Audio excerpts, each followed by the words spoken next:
미국에서는 추가 부양책 합의가 난항을 겪고 있고 또 유럽에서는 코로나19 재확산 우려가 커지고 있다는 점 참고를 하셔야겠습니다. 자, 이어서 미국 현지에 나가 있는 이데일리 송일아 기자 연결하겠습니다. 송 기자 안녕하십니까? 네, 안녕하세요. 자, 오늘은 추가 부양책 협상 관련 소식이 이슈였군요. 네, 그렇습니다. 간밤 뉴욕 증시는 추가 부양책 합의가 어려울 수도 있다라는 실망감이 커지면서 이틀째 하락 마감했습니다. 현지 시간으로 14일 뉴욕 증권거래소에서 3대 주요 지수는 0.5% 내외의 하락세로 마감했는데요.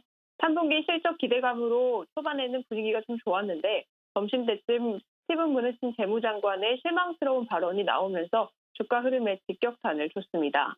그는 선거 전에 부양책 합의가 성사되기는 어려울 것 같다면서 이 양측이 특정 사안에 대해서 여전히 이견 차이를 좁히지 못하고 있다고 언급했는데요.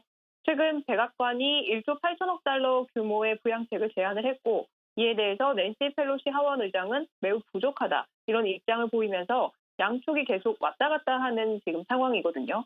지금 양측의 격차가 대략 4천억 달러 정도로 알려지고 있는데 시기가 문제지 결국에는 성사가 될 것이다. 어떤 이런 기대감이 시장을 끌어왔었는데 오늘 이 스티븐 무누친 장관의 발언으로 시장의 심리에 찬물을 끼얹은 셈입니다. 한편 이날 골드만삭스는 채권 트레이딩 실적 호조로 시장 전망보다 훨씬 더 좋은 실적을 발표했습니다. 여기에 이날 발표된 9월 생산자 물가지수도 시장 전망보다도 더 좋았거든요. 하지만 이 추가 부양책 성사에 대한 실망감이 주가를 끌어내렸다고 볼 수 있겠습니다. 업종별로는 에너지와 산업, 또 소재를 제외한 전 업종이 하락했습니다. 내구 소비재가 1.4% 내려 최대 낙폭을 기록했고 커뮤니케이션과 부동산, 또 금융주도 1% 이상 내렸습니다. 종목별로는 먼저 오늘 실적을 내놓은 금융주들의 실적 결과에 따라서 희비가 엇갈렸는데요. 예상보다 좋은 실적을 발표한 골드만삭스가 0.2%가량 상승한 반면 부진한 실적을 내놓은 뱅크 오브 아메리카와 웰스파고는 각각 5.3%, 6%가량 하락했습니다. 또 이제 대형 영화관 체인인 AMC 엔터는 파산 신청을 포함한 여러 가지 전략을 모색하고 있다라는 어떤 블룸버그 보도가 나오면서 16.4% 급락했고요. 반면 중국 전기차 업체인 니오는 JP모간 애널리스트가 이 투자 의견과 목표 주가를 상향 조정하면서 무려 22.6% 급등했는데요. 해당 애널은 이 중국 시장에서 전기차 보급률이 2025년까지 4배 이상 높아질 것으로 전망하면서 목표 주가를 기존 14달러에서 40달러로 대폭 상향 조정했습니다. 지금까지 미국 현지에서 송혜나였습니다. 네, 잘 들었습니다. 자, 이제 우리는 오늘 장 또 어떻게 대응하면 좋을지 전문가의 조언을 들어보도록 하겠습니다. DB금융투자 디지털 컨설팅팀 김현겸 과장 전화 연결돼 있습니다. 과장님 안녕하십니까? 예, 안녕하세요. 자, 국내에 영향을 줄 만한 글로벌 증시 주요 포인트부터 짚어주시죠. 네, 미국 시장이 전일에 이어서 이틀 연속 하락으로 마감을 했는데요. 스티븐 무누신 재무장관의 발언에 의한 추가 부양 협상 타결의 불확실성이 다시 한번 좀 커지는 그런 상황 속에서 글로벌 코로나 확산 그리고 미국 코로나19 상황이 좀 불안해지고 있는 상황으로 생각이 됩니다. 전일 미국 확진자 수가 5만 2천 명을 상회하면서 8월 말 이후 최대 수준으로 증가한 것, 이 부분 역시 향후의 불확실성으로 좀 작용할 가능성이 있고요. 또 미국 정부가 중국 엔트그룹을 블랙리스트에 올리는 방안을 검토 중이라는 일부 언론 보도 역시 영향을 좀 미칠 수 있다라고 생각이 됩니다.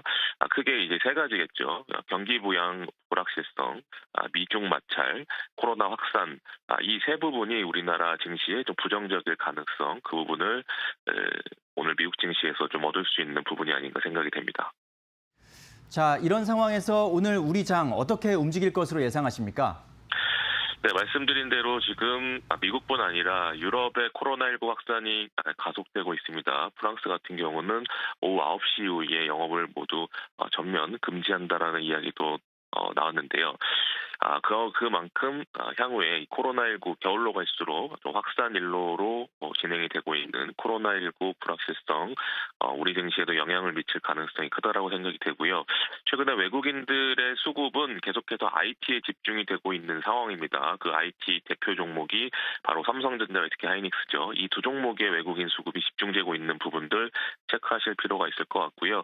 기관들은 전체적인 시장을 매도하는 패시브 투자자금 매도 성격의 이 자금 매도 때문에 이 투심이 계속해서 좀 악화되는 그런 부분들이 좀 진행이 되고 있습니다. 오늘은 빅히트 엔터테인먼트의 코스피 상장이 있는 날이죠. 그거에 따른 시장 수급의 쏠림 현상 역시 오늘 투자에 생각을 하셔야 될 점이라고 생각이 되고요. 미국의 대선 이제 얼마 남지 않았습니다. 조 바이든 민주당 후보의 대선 승리 가능성이 커지면서 관련된 정책에 관심을 시장이 갖고 있는 상황이고요. 계속해서 순환매가 좀 진행이 되고 있습니다.